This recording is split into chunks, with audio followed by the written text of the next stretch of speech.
성공의 신학 2강 성공회가 가는 길. 안녕하세요. 김돈의 사제입니다. 지난번에는 성공회를 둘러싼 많은 교회들의 이야기를 나누었었고요. 이번에는 더 깊이 들어가서 이제 성공회가 가는 길, 성공회는 무엇인가에 대한 이야기를 좀 나눠보고자 합니다. 예, 성공회라고 할 때 앵글리카니즘이라고도 얘기하고, 우리가 성공의 정신, 성공의 스러움에 대한 이야기를 할 때 이렇게 이야기를 하고, 에피스코팔 처치라고 부르기도 하는데, 이것은 이제 미국 성공회가 자기들을 정의할 때 주교제 교회다라고 얘기하면서 정의하고 있고요. 또한 앵글리칸 성공회의 그 기원을 두면서 캔터베리 대주교와 상통관계를 두는 특정 지역 아니면 국가 단위에 있는 많은 교회들의 집합을 앵글리칸 커뮤니언이라고 이야기를 합니다.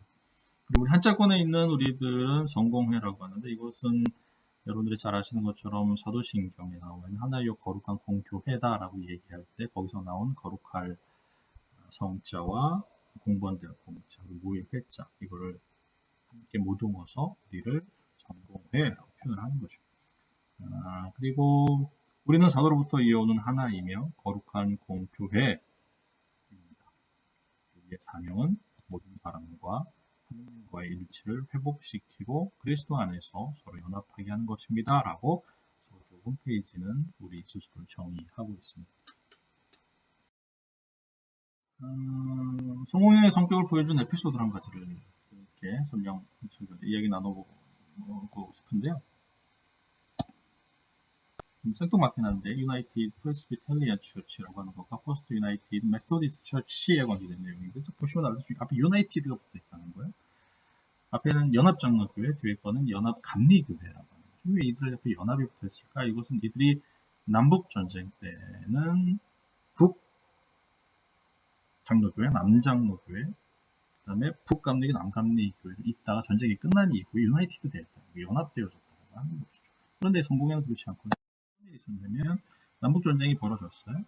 성공회 다른 교회들과 마찬가지라도 미국 정부가 모였습니다. 어떻게 할 거야? 우리는 나눠질 거야? 너희는 북, 우리는 남, 어떻게 할 거야? 회의를 헤어지고 헤어지고 하는 사이에 전쟁이 끝났습니다.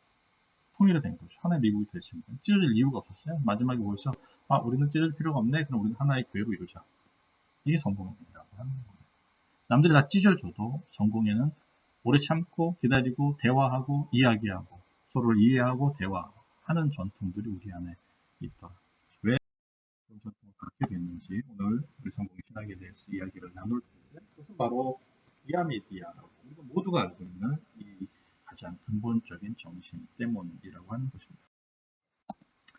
비아미디아를 얘기하기 위해서는 어쩔 수 없이 분명히 이 강의 가운데에서도 성공의 역사에 대해서 배울 때는 짧게 지나가겠습니다. 1455년부터 1485년에 영국에서 오랜 지난한 전쟁이 있어요. 그걸 장미전쟁이라고 합니다. 전쟁이라고 부르냐면 랑카스터 집안의 붉은 장미와 요크 가문의 흰색 장미를 자기 상징으로 하는 두 가문이 왕권을 놓고 싸웠기 때문입니다. 결국 랑카스터가 이겼고, 이 둘은 합의체에서 결혼을 하게 되면서 튜터 가문이 나타나게 됩니다. 튜터 가문은 지금도 엘리자베스 여왕이라고 나와 있는데, 영국 여왕의 바로 그 전쟁 이후에 헨리 튜터 가문의 계보를 살펴봅시다.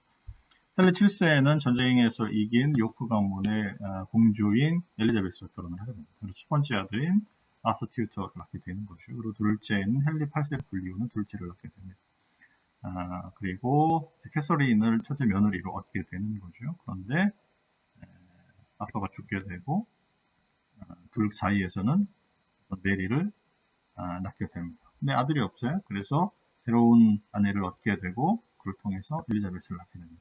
그리고 또 아들이 없자 세 번째 아들인 제인을 통해서 에드워드 6세를 낳게 됩니다. 여기까지 쭉 한번 살펴보는 것으로 한번 헨리를 중심으로 형수이자 아내인 캐서린에 대해서 좀 더 자세히 한번 살펴봅시다.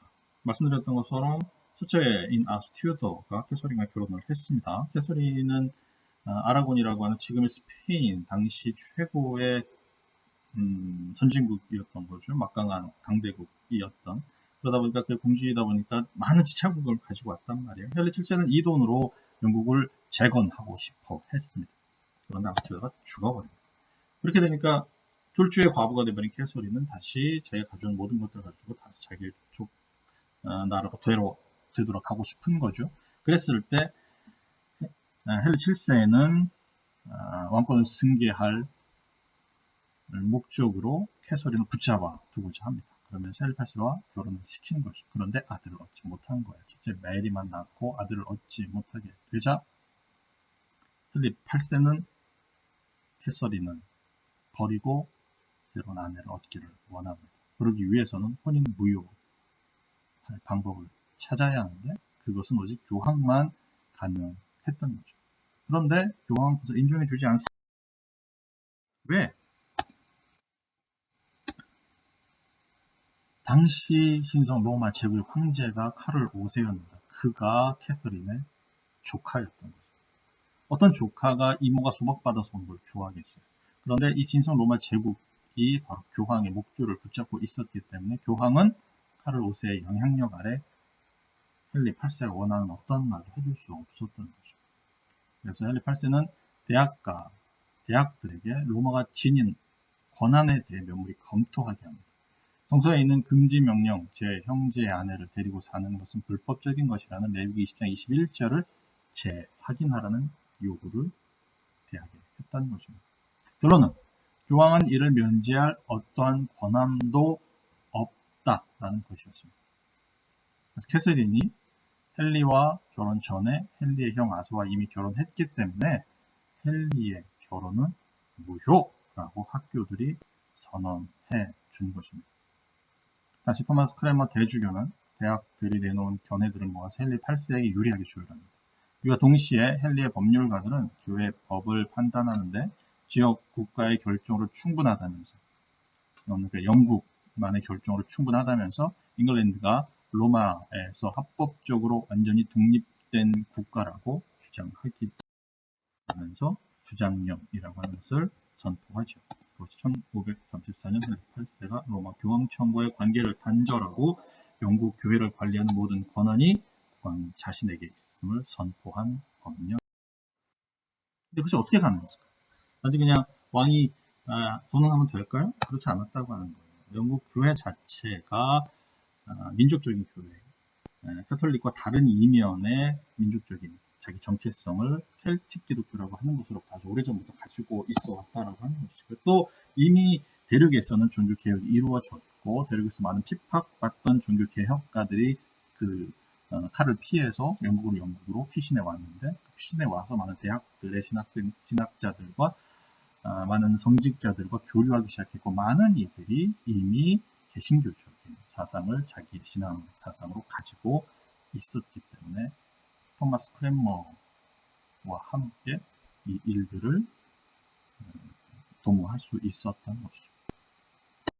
헨리 8세가 죽자 에드워드 6세가 즉위하게 됩니다. 그리고 더 빠르게 영국 교회들은 개신교화가 진행되는 거죠. 그런데 6년 만에 9살 때 즉위했는데 6년 만에 그는 병사하게 됩니다. 그리고 그 왕좌에 오른 것이 첫 번째 메리 1세입니다. 그가 오르자마자 피해 숙청이 벌어지게 됩니다.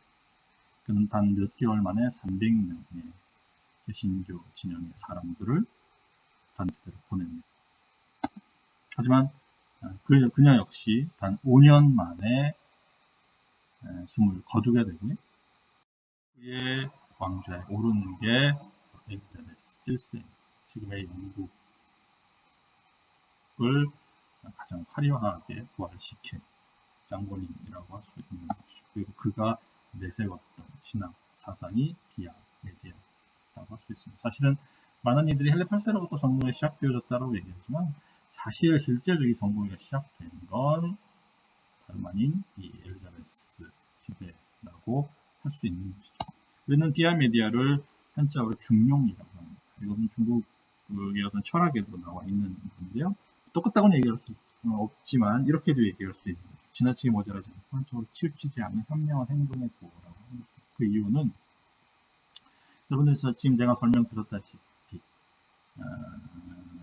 카톨릭이 개신교로 넘어갈 때는 반대 진영, 또한 다시 개신교에서 카톨릭으로 로마 카톨릭으로 넘어갈 때는 또다시 그 반대편을 수없이 처형하고 억압하고 지워내려고 했던 그 모든 것들이 결코 모든 국민들을 하나로 모으는 데 도움이 되지 않는다. 또 신화 하나로 모으는 데 도움이 되지 않는다. 양극당을 배제하고 하나 되어 나갈 수 있는 방법은 무엇일까라고 하면서 선포하는 것이 바로 비아 메디아이고 이것이 우리의 가장 깊은 전통이라고 하는 것입니다.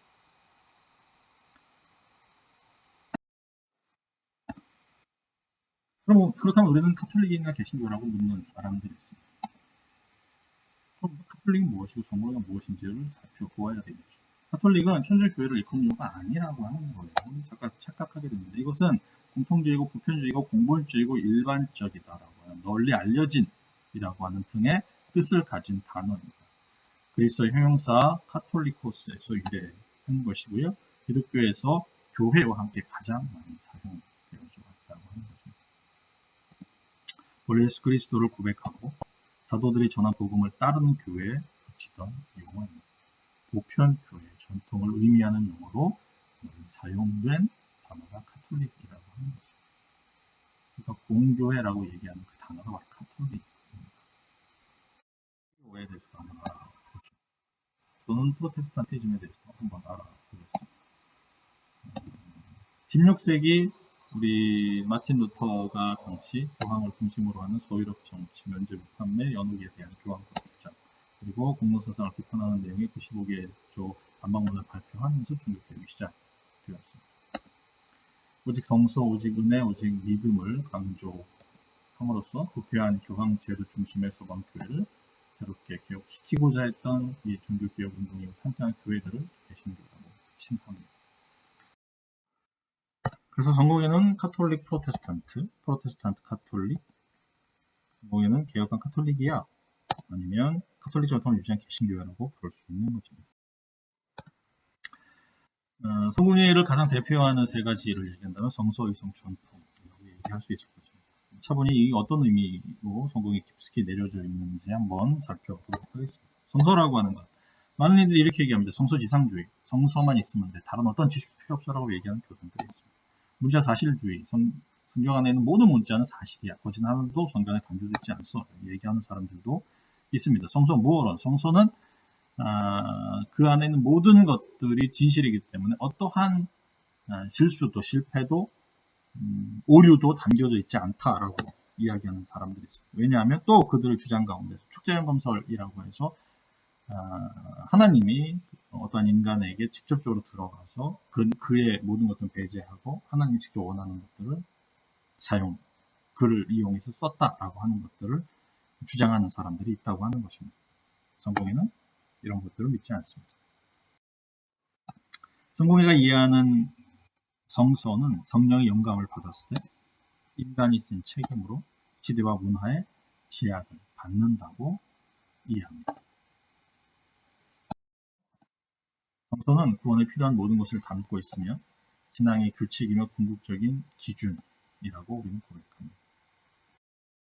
그렇다면 우리가 이성이라고 얘기하는 것은 무엇일까? 성서를 통해 드러나는 진리를 파악하는 이성입니다. 단지 지식이라고 얘기하는, 지혜라고 얘기하는 것은 약간의 결이 다른 어떤 것이냐면 기도하고 식별하는 마음으로 성서를 읽고 관련해서 전통의 여러 관점들을 비추어 보면서 자기 시대의 경험과 새로 얻은 지식에 비추어 숙고하는 것. 그래서 은총의 도움을 입었을 때 제대로 작동하는 이성. 그것이 바로 우리가 우리 전통 가운데에서 성서 이성과 이성을 정하는 것입니다.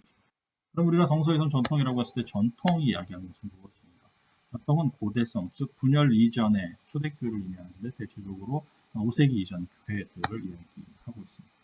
그렇다고 한다면 우리 교회가 전통으로 가지고 있는 보편성, 이 카톨릭성은 무엇인가를 살펴보면 예배 연속성이 있습니다. 이것은 중세에 첨가된 내용을 뺀 고대 형식을 우리가 전례로서 사용하고 있고 그것들을 우리가 지금까지 지켜오고 있다라고 하는 것이죠. 그리고 목회의 연속성이라고 하는 것은 삼중사옥직, 즉 주교사제 부제를 통해서 사도들에게 맡긴 선교를 우리가 끊이지 않고 이어왔다라고 하는 것이 우리의 전통이다라고 하는 것입니다. 말씀드린 것처럼 우리는 성서, 전통, 이성, 이 세 전통 가운데에서 다양한 교회들이 나타났습니다. 성서를 강조하는 교회 전통들은 복음주의로 나타났고요. 전통을 강조하는 교회들은 앵글로 카톨릭이라고 나타났습니다. 그리고 이성을 강조하는 교회들은 자유주의에 나타났고요. 이 모든 것들을 통틀어서 넓게 포용하는 교회들이 나타나는데 그것을 광교회라고 성공은 이야기합니다. 이것은 우리 성공회 안에서도 다양한 교회 전통들이 있는 것이고요. 세계 성공회 안에서도 국가별로 복음주의가 강한 국가 관부들이 있고 앵글로 카톨릭이 강한 국가 관부들이 있고 자유주의가 강한 또한 그 모든 것들을 함께 엮어서 하는 교회들도 국가들도 있다라고 하는 것이죠. 이것이 옳고 나름이 아니라 우리가 이 안에서 이것들 얼마나 조화를 이루어 가는가가 우리 성공 전통이다라고 하는 것들을 여러분들이 이해해 주셨으면 좋겠습니다. 성공회가 항상 지지해왔던 이상들이 있습니다. 우리 성공회는 바로 이러한 교회를 꿈꿔오고 실현해 오고 있다라고 하는 것들이 있는데 어떤 것들이 있냐면 4가지 정도로 살펴보기를 원합니다. 성서는 열려있다라고 하는 것이고 사제직은 목회적이라고 하는 것이고 예배는 공통적이라고 하는 것이고 진리를 향한 사랑은 두려움이 없다라고 하는 것입니다. 하나씩 한번 살펴보면 성서는 이용 가능하고 사실이 묶여있지 않다라고 하는 거예요. 성서 해석은 교회 권위에 의해 해석의 속박과 통제되지 않는다라고 하는 것입니다. 어떤 거냐면 분명히 우리는 성서 전과라고 하는 것으로 성경을 믿습니다. 함께 체계적으로 믿습니다. 하지만 그 교회가 해석해 주는 것에 모두가 따라한다고 생각하지 않습니다. 누구나 자유롭게 성경을 읽고 해석할 수 있는 자유가 그에게 있고 그것은 늘 열려 있다라고 하는 신앙이 우리 안에 있다라고 하는 것이고요. 사제직은 목회적이다라고 하는 것은 사제는 하느님과 더 가까이에 있는 특권 계급이 아니라고 하는 거예요. 사제는 권위적이고 성사적이고 매개적 기능과 더불어서 친절하고 필요에 관심을 기울이고 들어주고 연대하는 자세, 이 목회적 자세가 바로 사목의 덕목이라고 하는 것이죠.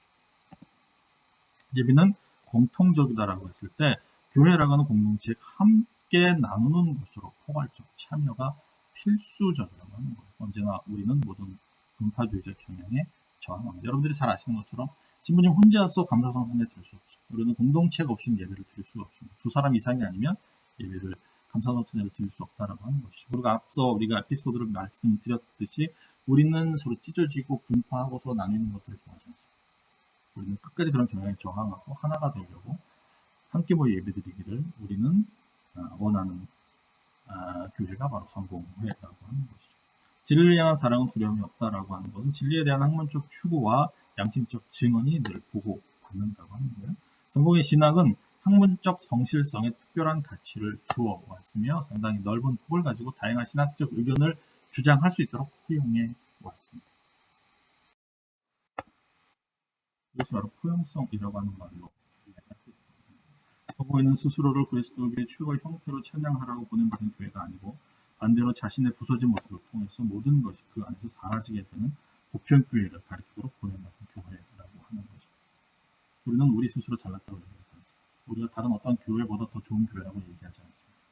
우리도 실수할 수 있는 교회고 실수할 수 있지만 그 실수를 통해서 하나님이 우리를 더 좋은 교회를 만들 것이고 그것을 통해서 하나님의 나라가 더 확장될 것이라고 믿는 교회가 하는 것이죠. 성공의 소명은 각 개인이 교회의 검열에 두려워하지 않습니다. 성도들의 비판에 자신을 맡기면서 자신들이 보는 그대로의 진리에 대해서 증언할 수 있는 정신적으로 자유로운 환경을 만드는 것입니다. 이것이 우리가 가진 교회의 모습이라고 하는 것입니다. 포용성은 진리를 파악하는 일이 성장하는 이름을 암시합니다. 우리는 조금씩 진리를 알아갈 뿐입니다. 포용성은 해석의 자유를 기꺼이 용인합니다. 포용성 아래 탐구하며 사유하는 우리는 때로 조금 느리게 잡기도 하고 때로는 저항하기도 합니다. 우리 포용성은 다른 누군가를 비판하고 그를 잘라내고 다름을 강조하는 것이 아니라 그는 끊임없이 서로를 용납하고 용서하고 받아들이고 그를 통해서 내가 발전하게 되고 그렇기 때문에 끝까지 하나가 되기를 그것을 위해서 함께 기도하고 함께 예배하는 공동체가 하나가 되기를 원합니다. 모든 것이 오감내에 녹아서 하나가 되는 것이 아니라 모두 하나하나가 각기 자기의 특색을 가지고 있지만 하나의 과일 바구니인 거죠. 우리는 이와 같이 하나가 우리를 요청하고 요구하고 그렇게 지금까지 살아온 교회. 여러분들이 더 성공에 대해서 알기를 원하신다면 이런 간단한 책들을 통해서 더 많은 성공에 대한 얘기를 있을 것입니다. 질문. 여러분이 생각하는 비아 메디아란 무엇입니까? 우리가 좀 더 포용성을 발휘해야 할 곳은 어디일까요?